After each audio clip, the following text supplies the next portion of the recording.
pauvre fou est pendu. Non, non, non, plus de vie. Pourquoi un chien, un cheval ou un rat aurait-il la vie? Et toi, plus un souffle. Tu ne reviendras plus. Jamais, jamais, jamais, jamais. S'il vous plaît, monsieur, défaites ce bouton.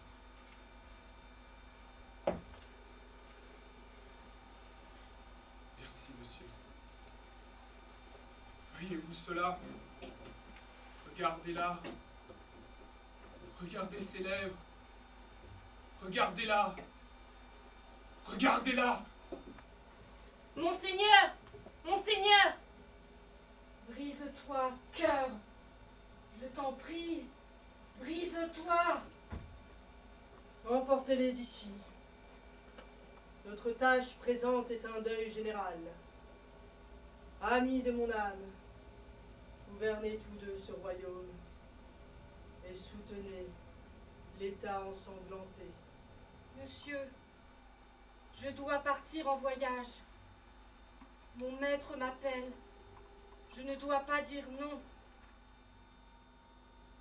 Au fardeau de ce triste temps, il nous faut obéir, exprimer ce que nous sentons, non ce qu'il faudrait dire.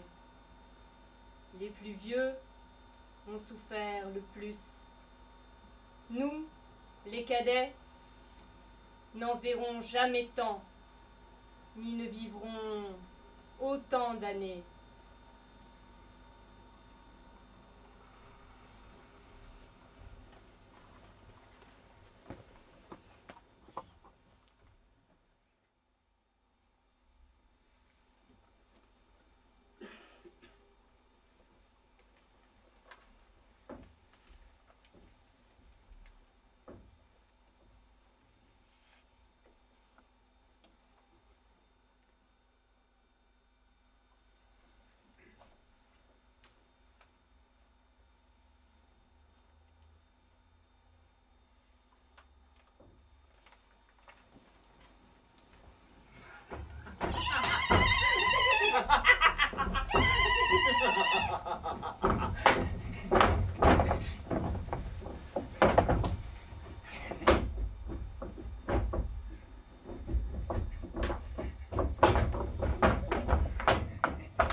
Sachez que nous avons divisé en trois notre royaume.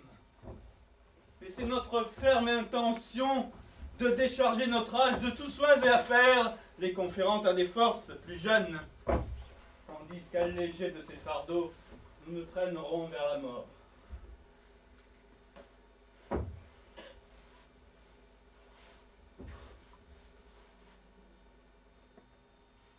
Dites-moi, mes filles, laquelle d'entre vous dirons-nous la plus aimante, afin que nous dispensions nos plus grandes largesses, là où la nature le dispute au mérite?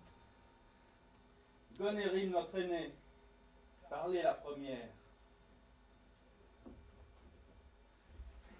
Sire, je vous aime plus que les mots ne peuvent l'exprimer, plus chèrement que la vue, l'espace ou la liberté, au-delà de tout ce qu'on peut tenir, pour riche ou rare.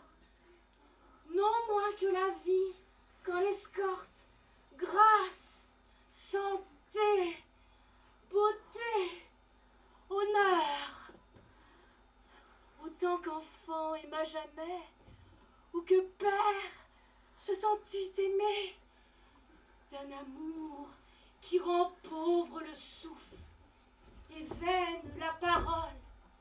Je vous aime au-delà de toute comparaison. Que dira Cordelia? Aime et tais-toi.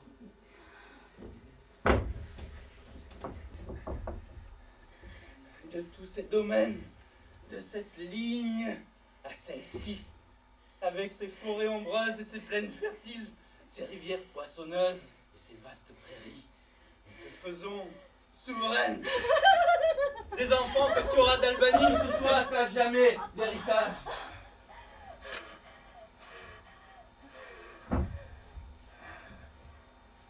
Que dit notre seconde fille, Regan, épouse de Cornouailles? Je suis faite du même métal que ma sœur et m'estime à mon prix. Au fond de mon cœur sincère, je trouve qu'elle énonce la vérité même de mon amour, sauf qu'elle reste en deçà. Car je me déclare l'ennemi de toutes les autres joies, mesurées à l'aune des sensations les plus exquises, et ne me trouve heureuse que dans l'amour de votre chère Altesse. Que dira Cordelia? Oh non, car je suis sûre que mon amour pèse plus que mes paroles. Qu'à toi et au tien demeure à jamais héréditaire cet temple tiers de notre beau royaume, non moindre en étendue, valeur et agrément que celui conféré à Goneril. À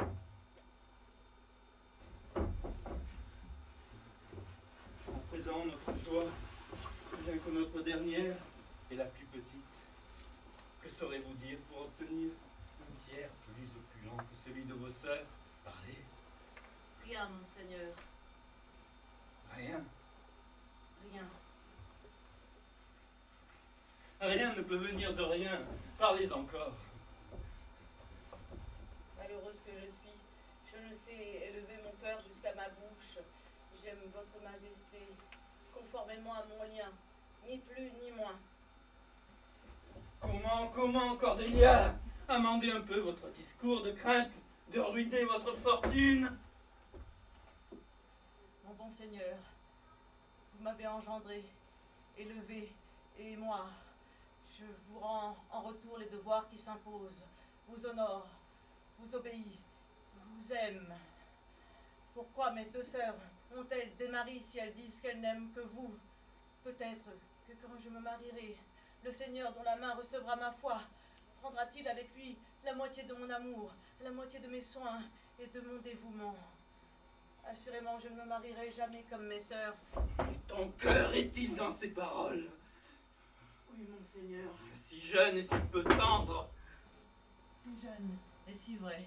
Soit que ta vérité soit donc ta dot.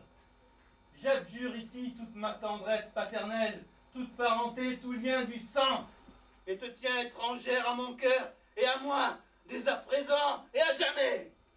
Mon bon suzerain. Silence, Kent! Ne t'interpose pas entre le dragon et son courroux.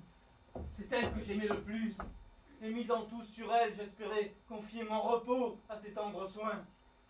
Hors d'ici, fuis mes regards. Aussi vrai que ma tombe sera ma paix, je lui enlève ici mon cœur de père. Aux dots de mes deux filles, intégrer ce tiers.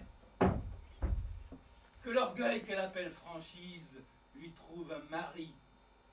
Nous-mêmes, un mois durant, nous réservons 100 chevaliers que vous devrez entretenir. Et iront domicile chez vous, à tour de rôle. Nous retiendrons seulement le nom et toutes les prérogatives d'un roi. Pour le reste, le gouvernement, l'autorité, les revenus qui soient à vous.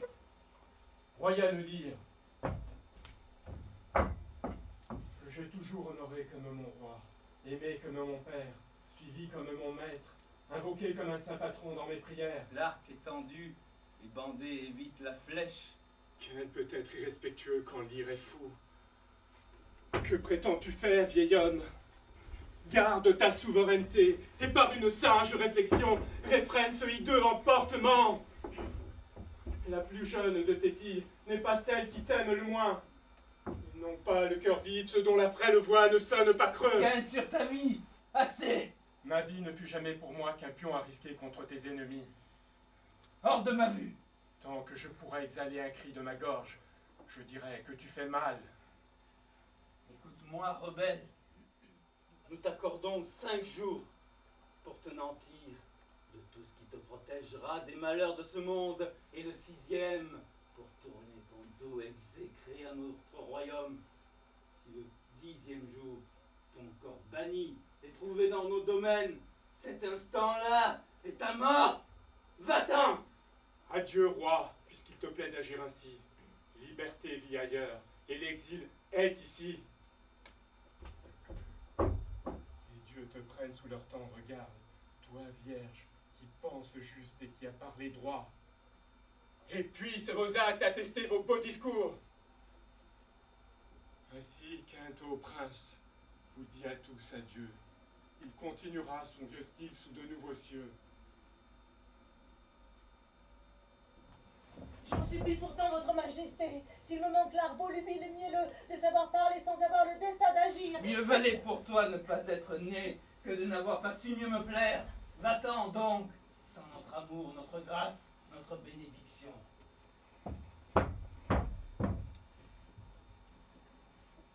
Joyau de notre père, les yeux mouillés, Cordélia vous quitte. Je sais ce que vous êtes, et étant votre sœur, répugne à nommer vos défauts par leur nom. Aimez bien notre père. Ne prescrivez pas notre devoir. Le temps déploie les plis, cachant la fourberie des forfaits qu'il voilait, la honte un jour se rit. Puissiez-vous prospérer. Sœur, je n'ai pas peu à vous dire en ce qui nous concerne de près toutes les deux. Je pense que notre père va partir ce soir. Cela est certain. Et chez vous, le mois prochain chez moi. Vous voyez comme son âge est plein de volte-face. Il a toujours préféré notre sœur. Et le piètre jugement avec lequel il l'a rejetée aujourd'hui n'apparaît que trop clairement. C'est l'infirmité de son âge d'ailleurs. Il ne s'est jamais que faiblement connu lui-même. Les meilleures et les plus saines années de sa vie ne furent qu'emportements. Il nous faut donc nous attendre, vu son âge, à subir non seulement les défauts d'un tempérament depuis longtemps greffé en lui, mais encore l'imprévisible entêtement que les années infirmes et coléreuses apportent avec elles. Brusques foucades sont à prévoir, comme ce bannissement de Kent.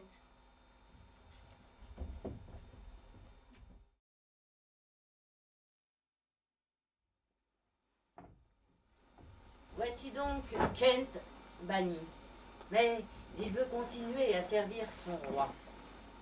Pour cela, il se déguise et il va se faire embaucher comme serviteur auprès de Lyre.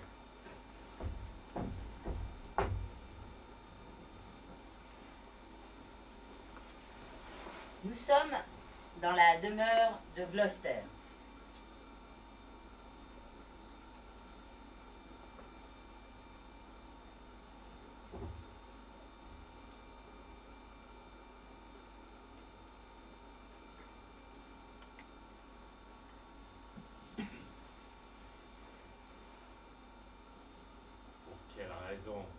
Devrais-je souffrir la peste de la coutume et permettre aux droits vétilleux des nations de me dépouiller? Parce que j'ai quelques 12 ou 14 lunes de moins qu'un frère? Pourquoi, bâtard? Pourquoi, ville? Edgar, le légitime, il me faut votre terre. L'amour de notre père va au bâtard Edmond autant qu'au légitime. Joli mot, légitime. Eh bien, mon légitime, si cette lettre agit et que mon plan prospère, le vil Edmond surpassera le légitime. Je grandis, je prospère.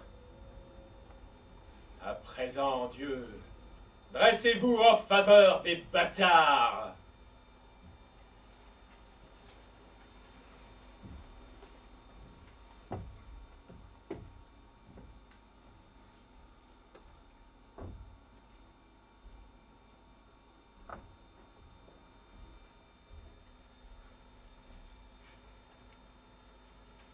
Quel papier êtes-vous en train de lire?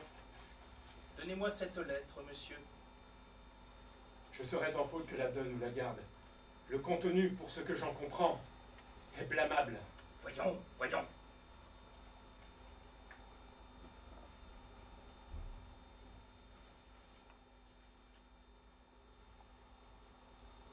Cette obligation de respecter le grand âge, elle nous confisque notre fortune, tyrannie sénile.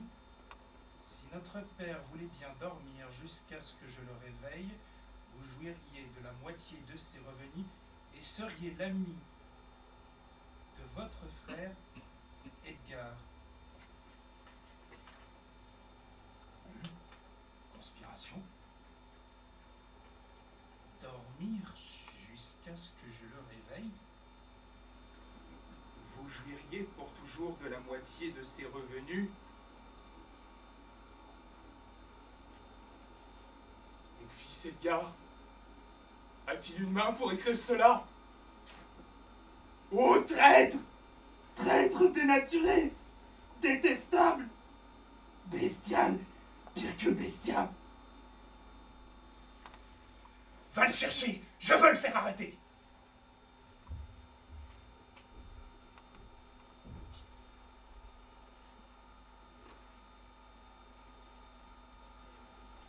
Il ne peut pas être un tel monstre.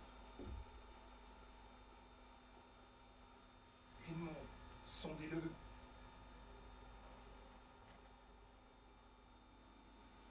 Ces dernières éclipses du soleil et de la lune ne nous présagent rien de bon. L'amour refroidit, l'amitié retombe, les frères se divisent. Dans les cités l'émeute, dans les campagnes la discorde, dans les palais la trahison. Et le lien est rompu entre le fils et le père. Le roi s'écarte de l'instinct naturel, et voilà le père contre le fils. Nous avons vu le meilleur de notre vie. Machination, duplicité, traîtrise. Et tous les désordres destructeurs nous poursuivent et nous désarçonnent jusqu'à notre vie.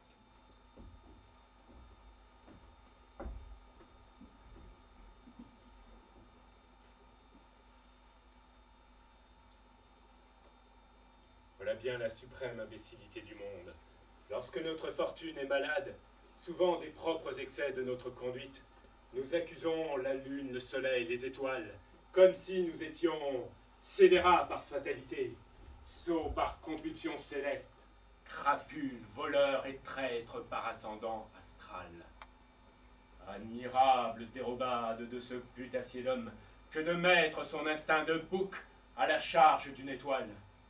Un père crédule et un frère si plein de noblesse, dont la nature est si éloignée de faire le mal qu'ils n'en soupçonnent aucun. Sur leur stupide honnêteté, mes manigances vont bon train. Je vois le coup. Sinon, par la naissance, par la ruse, j'aurai les terres. Tout me convient qui peut servir mes affaires.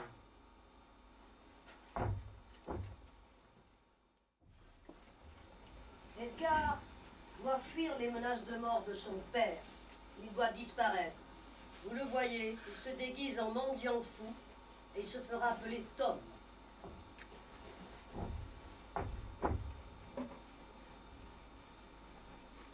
Kent est porteur d'un message pour Regan de la part de Lear. Je vous rappelle que Kent s'est fait engager comme serviteur par Lear. Il rencontre Oswald. Oswald est un serviteur de Gonril. Celle-ci l'avait soutenu alors que Oswald avait manqué de respect au roi. Kent ne lui pardonnera pas.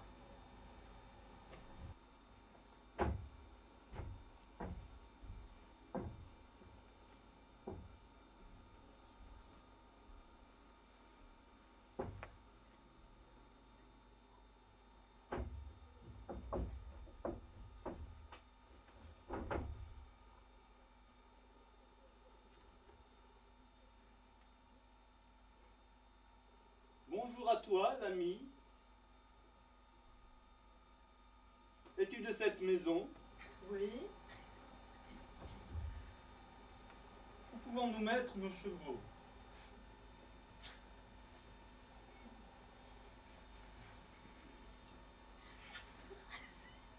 Dans la fange.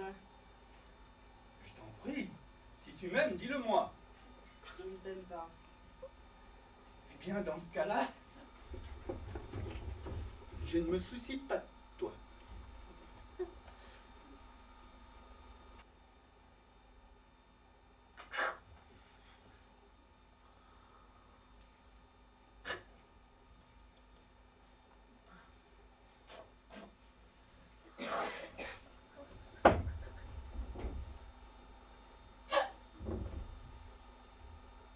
Si je te tenais dans l'enclos de mes dents, je t'obligerais à te soucier de moi. Mais pourquoi me traites-tu de cette façon? Je ne te connais pas. Mon gaillard, moi je te connais. Et tu me prends pour qui? Pour une crapule. Une canaille. Un baffreur de rogatons.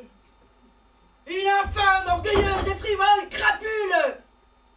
Un gueux qui n'a que 3 hardes, sans sous, mais qui pue dans ses bas de laine. Un foie blanc, procédurier, un fils de pute, narcisse et mielleux. Un coquin qui fait le délicat. Un lascar, prêt pour tout, loyal service à faire le macro, et qui n'est rien qu'un concentré de gueux, de lâches, de crapules, et le fils et l'héritier d'une chaîne bâtard. Mais quel monstre es-tu? Pour invectiver de la sorte quelqu'un que tu ne connais pas plus qu'il ne te connaît. Dieu dans le front que tu es, pour nier que tu me connais, dégaine, canaille! Car bien qu'il fasse nuit, la lune brille. Je vais faire de toi une mouillette d'éclairs de lune. Fils de pute, couillon, frissonné, dégaine! Va-t'en, je n'ai rien à faire avec toi. Dégaine, canaille, ou je t'entaille les tibias! Dégaine, frisouille, viens pas ici! Oh là! Oh merde! Ah, esclave! Défends-toi, crapule, défends-toi! Bellâtre! Esclave! Frappe donc! Oh là! Oh meurtre! Oh meurtre! Arrêtez! Oui! Qui frappe encore est un homme mort. Que se passe-t-il? Ce vieux ruffian, monsieur, dont j'ai épargné la vie par respect pour la barbe grise.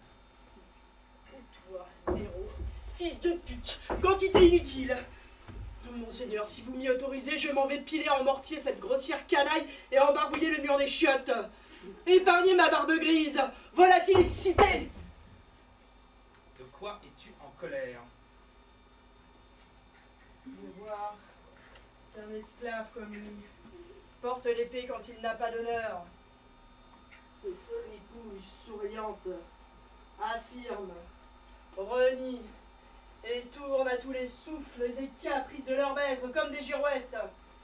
Et comme des chiens, ils ne savent que suivre.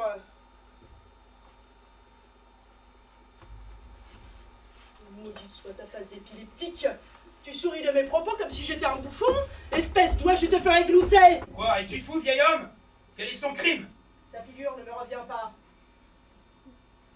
Monsieur, c'est ma vocation de parler franc. J'ai vu dans ma vie des figures plus agréables que je n'en vois surmonter toutes les épaules que j'ai devant moi à cette heure. Quelle offense lui avez-vous faite? Jamais fait la moindre. Ou plutôt roi, son maître. Il y a peu de me frapper, sur un malentendu. Alors lui, de mèche et flattant son déplaisir, me fit un croc en jambe. Tombé à terre, il m'insulta, s'en prit à moi, et dans l'ivresse de ce terrible exploit, le voici qui tire à nouveau l'épée contre moi. Allez chercher les cèpes! Vieille crapule bourrue, vénérable bravache, nous t'apprendrons! Monsieur, ne me mettez pas dans les cèpes. Je sers le roi. C'est à ce titre qu'on m'envoie vous chercher. Allez chercher les cèpes! Sur ma vie, sur mon honneur, il y restera jusqu'à midi.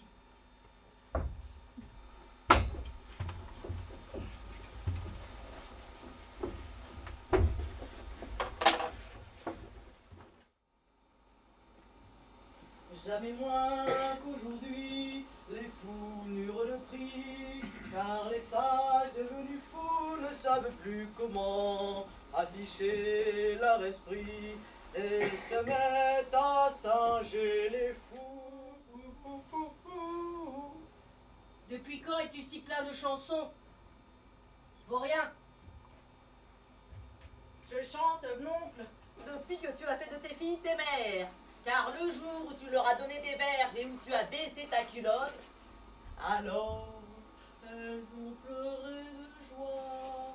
Et moi j'ai chanté de chagrin de voir faire l'enfant un pareil roi qui se mit à avoir un grain. Oh. Je t'en prie, non. Prends un maître d'école qui puisse apprendre à mentir à ton fou. J'aimerais bien apprendre à mentir. Si vous mentez, Vaurien, nous vous ferons fouetter.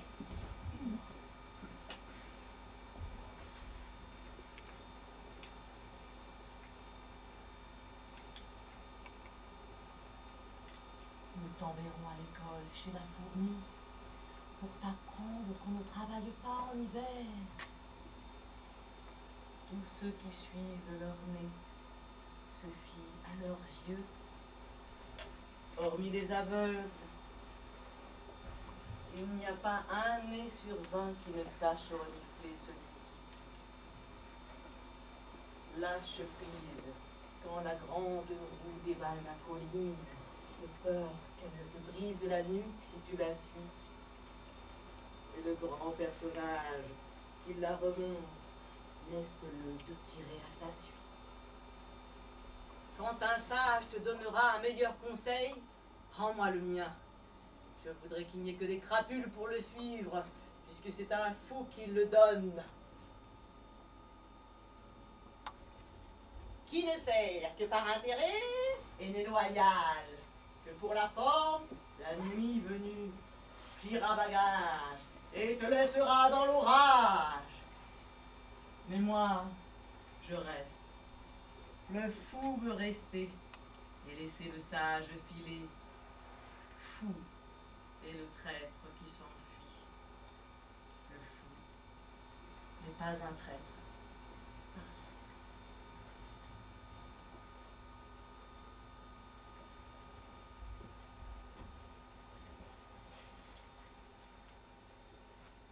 Nous sommes à nouveau chez Gloucester.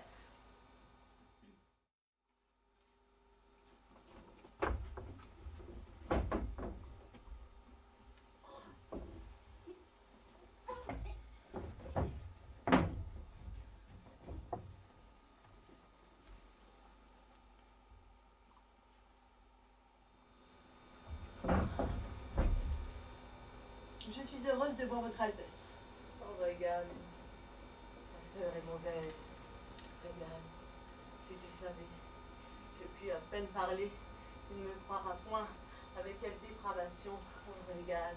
Je vous en prie, monsieur. Prenez patience. J'ai l'espoir que vous savez moins apprécier son mérite qu'elle manquait à son devoir.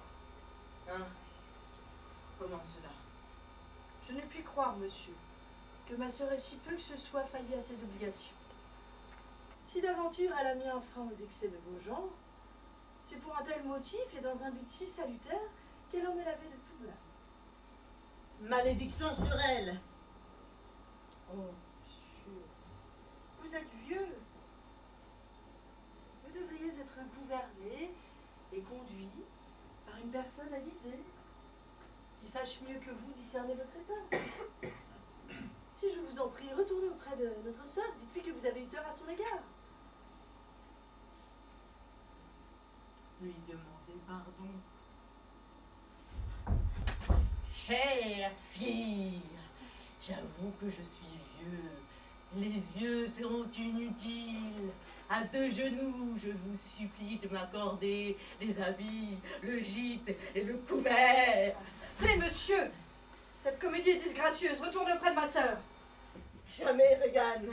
Elle m'a lancé un œil noir et sa langue, comme un serpent, m'a frappé droit au cœur. Oh, Que Dieu. toutes les vengeances accumulées du ciel s'abattent sur sa tête ingrate. Et vous, souffle pestilentiel, estropiez les enfants qui naîtront d'elle. Dieu béni, vous appellerez sur moi les mêmes vœux quand l'impétueuse humeur vous prendra.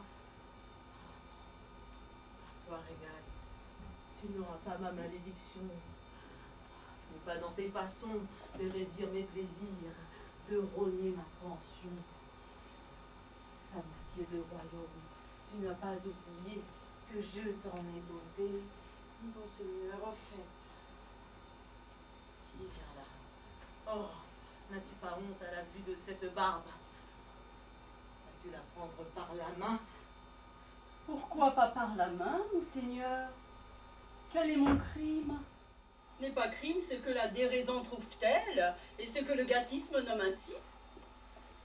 Oh, mes flancs, vous êtes trop solides. Tiendrez-vous bon? Père, je vous en prie.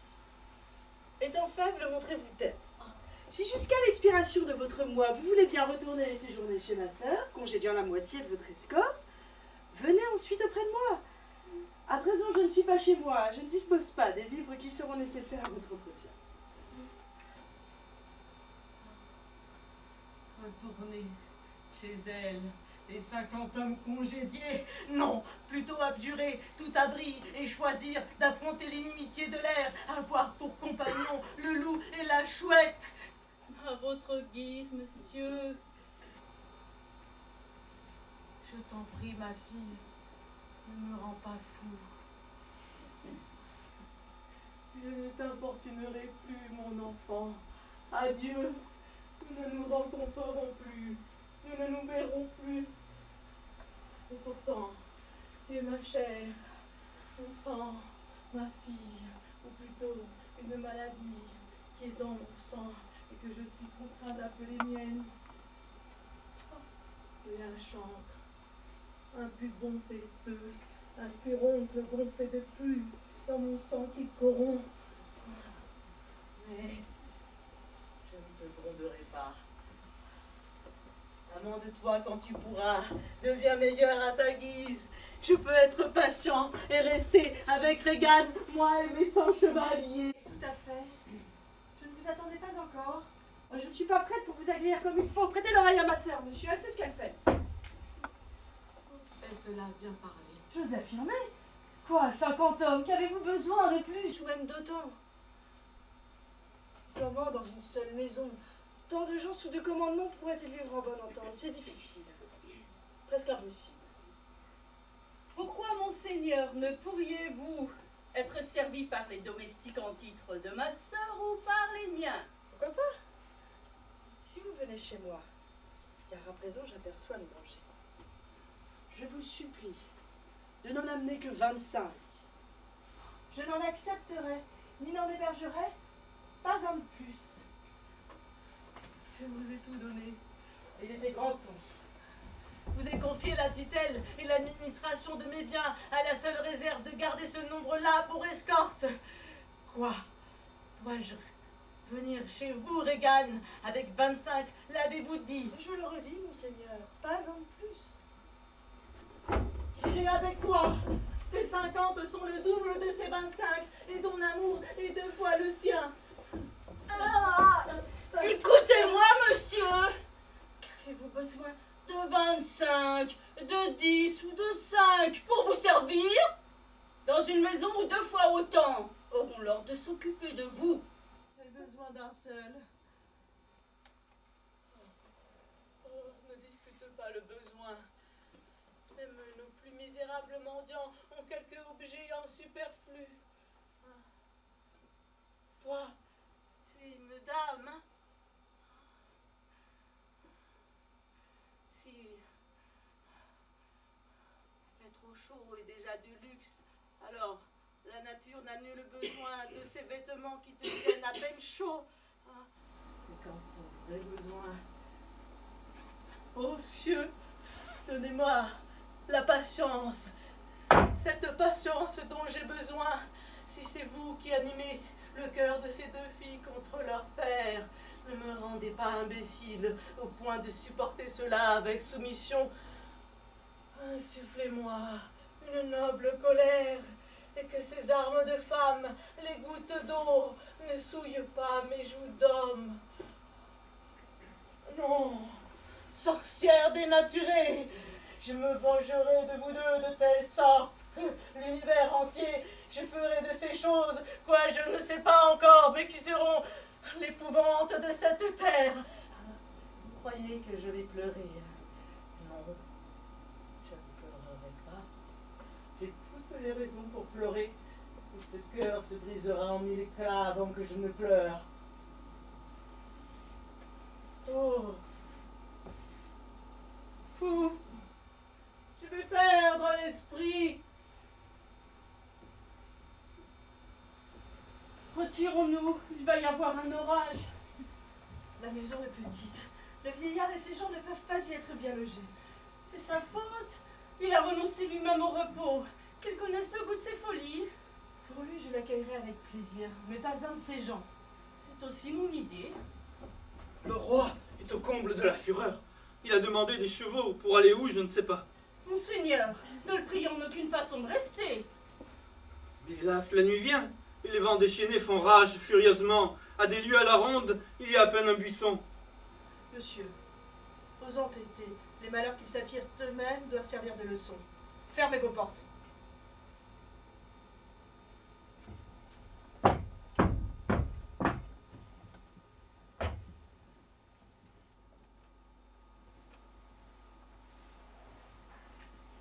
Gloucester doit fermer ses portes, mais nous les ouvrons pour l'entrave.